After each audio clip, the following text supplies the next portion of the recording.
Hit record, yeah. Okay. All right. So what we have now is a very helpful tool, and I'm gonna get you plugged into this tool.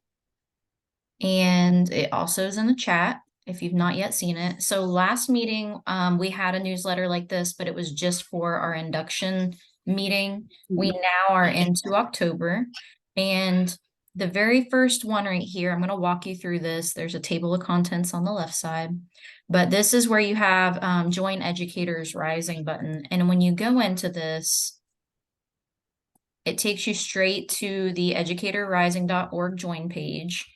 And as you go down, there is a guide. There's PDFs, a PowerPoint, and a video on how do we get a teacher leader to join, a middle school or high school student to join, how do we access all of our resources and renew memberships, and then here's a video that walks you straight through all these things. It's about 40 minutes long. But I also have that video in let me exit out of this, in this newsletter. So I'll show that to you as we go down. So if you need to join or need your students to join, this is the link to do that. And then once your kiddos join, I was on the national call and we asked them specifically because someone had this question. Is my student able to put it on an invoice and that way my school can pay for it or my district can pay for it? The answer was yes. The error that a lot of people make is that when they go to sign up the student or the student goes to sign themselves up, that when there's like a bill me set button and they get nervous because they don't want it to bill them. So they just stop. But in reality, when you click the bill me or the financial button, whatever that looks like, I think they said it was called bill me, that you keep going through it. And then during that process, on the checkout process, there's a green button and it says download invoice and on the teacher side. So just make sure they go all the way through the process and that they don't pay for it themselves, but that they push it over to the teacher in the application process and that they don't skip any parts in the application process. Some people said a student went through the whole process, but their membership did not show up on my invoice and they didn't pay for it and it should have. One common error is that they typed out the entire school name in the organizational school section, which it should be your school name, but let it auto generate. So just like let the kids start to type it in. And then when your school name pops up, click on it. Because if the teacher puts it in all capitals and the student puts it in all lowercase, they don't match. It is case sensitive. So they said when you start to type in your school name, it should auto generate and then you each click it and it will match. So they said sometimes that's a common issue that happens. So I think hopefully that'll get you through that process. Someone had a question about that. There is no fee for the teacher. Right. I figured that out today. Okay, good. Yep. There's no teacher leader fee. So if you're thinking of someone who wants to start up a chapter, let them know there's no fee for that. And I believe the student fees, is it $10? Is that right? The last I checked, it was, and that was what they said last month. Okay. And if the district purchases the curriculum, which I believe is around, was it $5,000? It depends on what you got. I know my quote for a 3-year license was $6,000. Okay. So it just depends on what you get. But with that curriculum purchase, you get 23 free student memberships.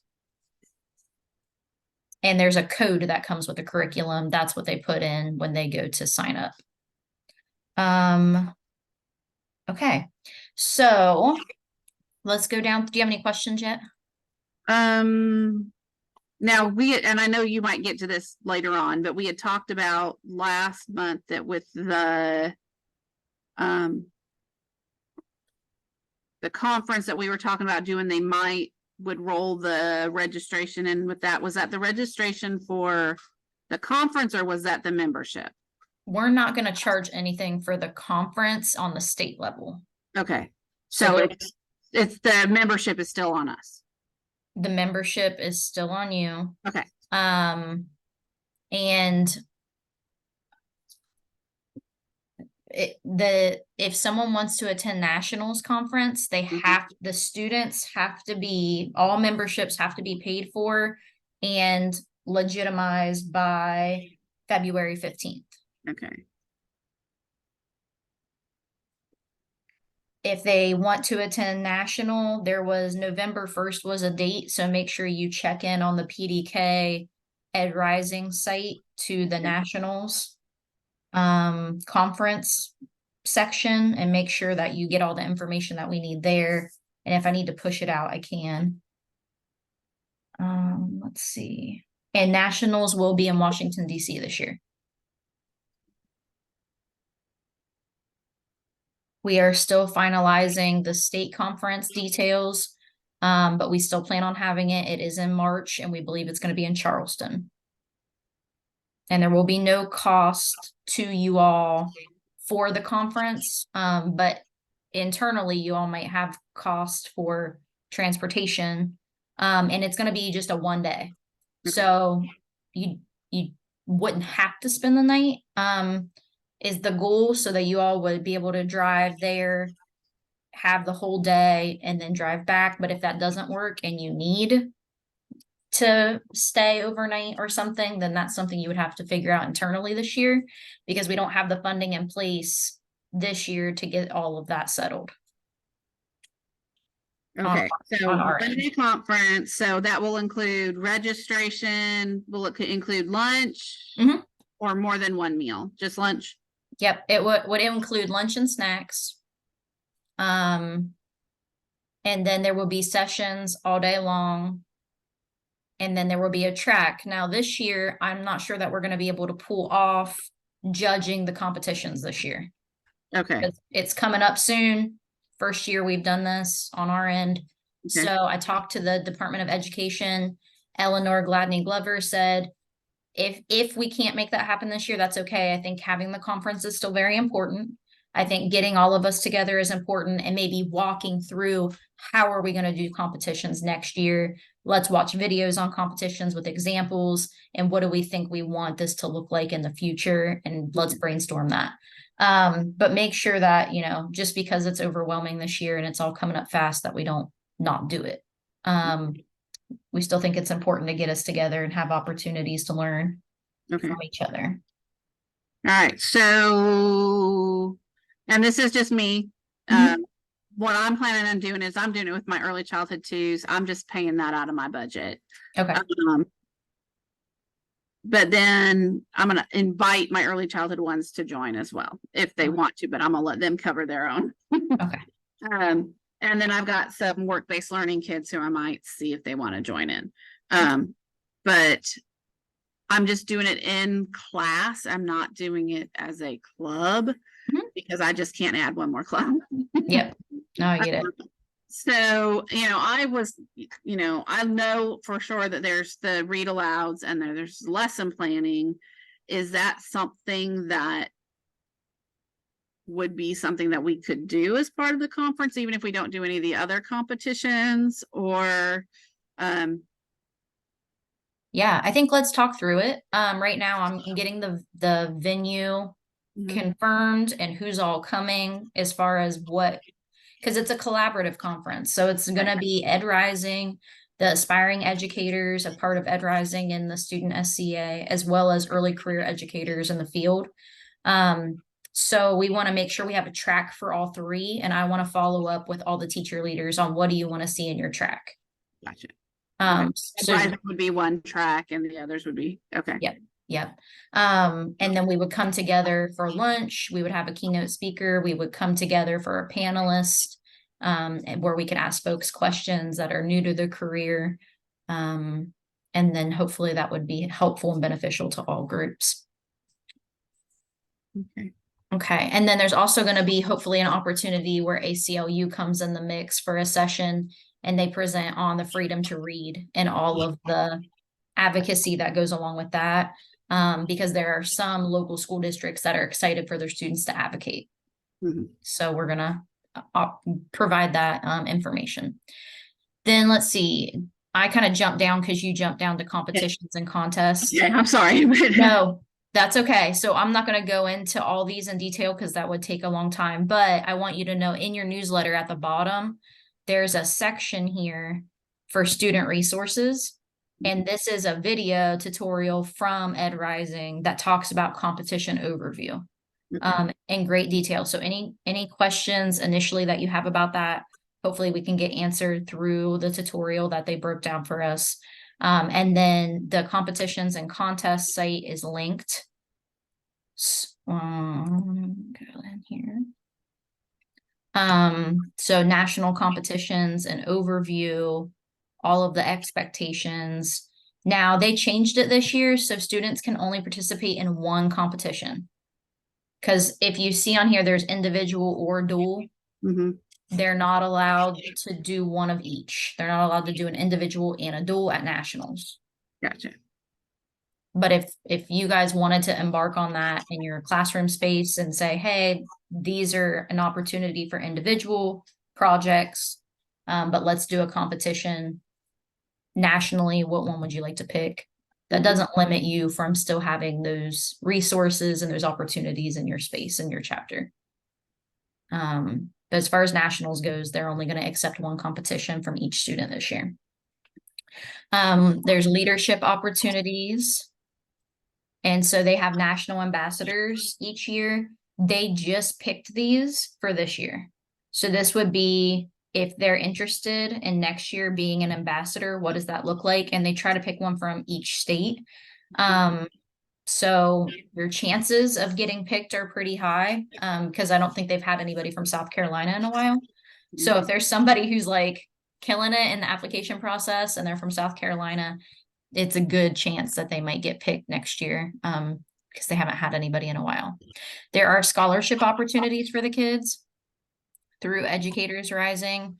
So they have the PDK Educational Foundation, and they award more than 30 scholarships each year. So this is a good opportunity for the kiddos. And it says applications, the deadline is April 3rd. So that was for this past year. It was April 3rd. So it looks like it'll open up again in January. Oh, yep. See, it's January to April. Okay. Yeah. Let's see here. Then we've got fundraising ideas. So if folks know they want to go to the conferences and they're not sure how they're going to be able to fund it, there's a lot of really good ideas in here for fundraising. That this was sponsored by Educators Rising. So there's easy fundraisers, a bottle and can drive, phone-a-thon, coffee or bake sale, and then there's medium ones like wing eating contest, gift wrapping, car wash, karaoke night, community action opportunities for businesses. And then there's more difficult ones, holding an exhibit or a booth, outdoor movie night, host a local market at your school, cutest pet contest, things that take judging and organizing the community. And then there's crowdfunding. So like Donors Choose would be a crowdfunding opportunity. So yeah, there's some questions and answers at the bottom of the document around fundraising that folks might need to know. So those are good ideas. And then there is, let me see, a swag site here. So if chapters want to purchase swag, then there is a site for things that are on sale for folks to purchase. So if they wanted to fundraise for swag or fundraise for opportunities to travel somewhere and do a conference, they could do that. And I'm going to jump back up here. Okay. So Educators Rising does nationally. They do have their own Facebook page, which if you're on Facebook, it's a great space to get connected to because obviously it's a community of people who are doing this and you can learn from folks, ask folks questions, kind of chat back and forth, message Educators Rising communication team directly. So this is their new video that would be good to share with your students. And I probably will embed it on the next newsletter as well. But this is hot off the press Educator Rising video they just shared with us. So if there's anything in here that could support the work that you're doing, I definitely want you to be a part of an external community that you can ask people questions and have a network for. And it's right here on the top. And then this is our educator monthly check-in for Ed Rising. Ed Rising said, please never abbreviate ER. They don't want to be known as the emergency room. Make sure it's EDR if you had to make it as small as possible. And then this is information about my role here just to support you in whatever you need. And then each month they want you to cover standards and have discussion topics. So I tried to make that easily accessible to you. So learning more about your students, standard 2, and then understanding biases. So when you go in, it literally walks you through, let me see here. Lesson plan topic, learning objectives, what is the essential question? Like it gives you a sample here of things that we could address, but then also how to develop that with your students. So maybe the activity is develop a lesson plan around this. The discussion topic is multilanguage students and multilanguage schools. And then October 9th, which has passed, but that's when they announce the ambassadors for this year. So next year it'll likely be in October again. So I'm going to touch on this topic, this discussion topic. All of the information around articles can be found in the student portal for them to do research. But like I said earlier, before we started recording, there's like the teacher portal, the SRC portal, the student portal, and all 2, 3, 1, everything has different resources in it. So a teacher leader can look at the student portal and find articles to align with your discussion topics. So as I travel down the newsletter, let me see here. Ed Rising in the classroom. Okay, there's a section right here that says Ed Rising classroom. These are your standards. This is access to the curriculum if you have purchased it. Questions go to Lisa Rowland about curriculum, but right here's your monthly discussion topic. So if you have your chapter meeting and you want to address the discussion topic, I tried to pull in, like this month was standard 2, learning about your students. These are all collegiate type articles that align with the discussion topic. Okay, now some of these also cross other standards. So I put them in there as well, just so you were aware that you're touching on those standards that are aligned to this program. There are monthly micro-credentials in here. Now the micro-credentials both come with a purchase agreement. So like if you have the curriculum, you can get into the micro-credential for Ed Rising. If you are a member, the teacher leader is a member of the South Carolina Education Association, they have unlimited access to all the micro-credentials from the NEA. Those also go towards your license renewal with your district. They were approved at the state level, but it would be nice to introduce these because they're stacks. So you could introduce these to your students while you're working on it yourself if you wanted. So that's just kind of an additional opportunity. And there's one in there on English language learners. And then each one of these micro-credentials has a stack. So there's eight stacks that complete the micro-credential. So this is what you would cover in that. So if there was one thing you really wanted to work with your kids on, your students, you could say, I'm going to do this for myself and get credit, but then I'm going to work on this one section with my students together collaboratively as a benefit to them. Each month, I'm going to put in a suggested podcast. So this one is EduMagic, and it was recommended by the Ed Rising program. So next year, I'll have one in there from the student SCEA or aspiring educators and early career educators. Then there's something in here called the Center for Educator Wellness and Learning. This is the cool site, Center for Educator Wellness and Learning. And I'm gonna every month put in a webinar that you all could have access to for your classroom, for yourself. This one is the Art of the Playful Classroom. This is done for career professionals with the SCEA. Just keep that in your back pocket so you understand. And then this is the site. So they have access to, I mean, you have access to all of this, and there's anything in there that folks wanted to pull in as a blip in their chapter meetings, you absolutely could. Okay, lots of research-based things, podcasts, information on books, how to be healthy while you're an educator, as far as eating habits. And then here is the awesome Year at a Glance. This one is the student one. This one's overwhelming to me, but they made this for the students so you could print these off and have it up as a map in your room. So each month, where are we on the roadmap? What do we need to be working on? So August, September, and then November, there's deadlines. Here's January. To me, this looks like a lot, but some people like it. So it is here for you. Let's see, we already did this section. Worked backwards here. You have your monthly discussion topics, your standards, statewide officer search. So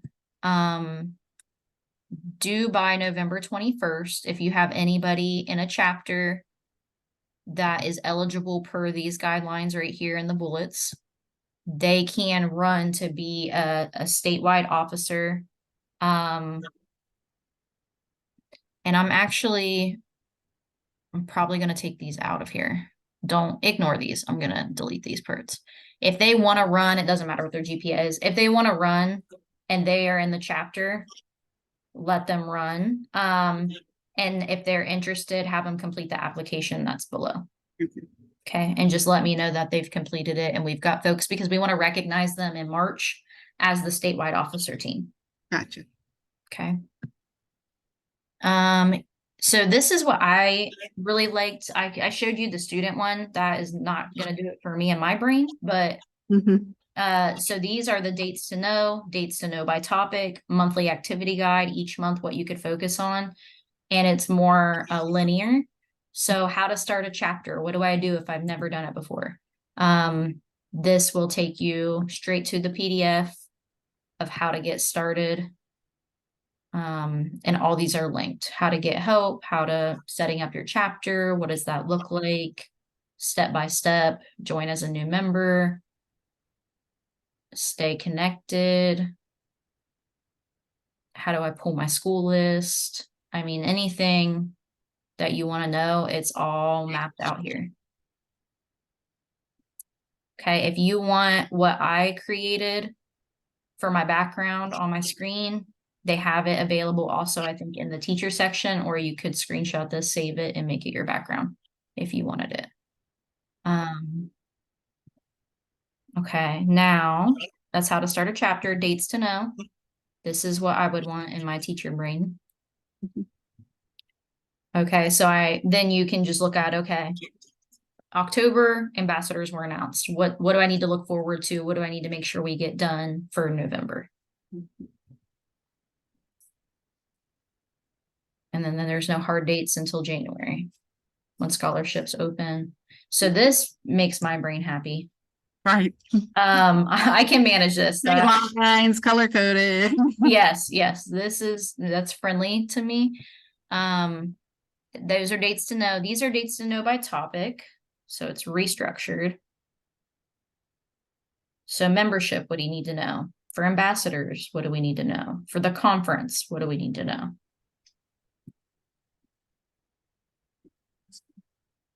So this is nice because you're like, hey, I have this specific interest. Here are the dates you need to know for that. I think these are beautiful things. These things make me so happy.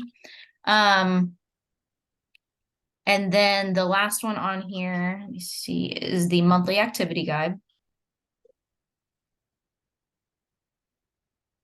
So guided leading educator rising chapters. So for you as the teacher leader, what could I be focusing on in each month?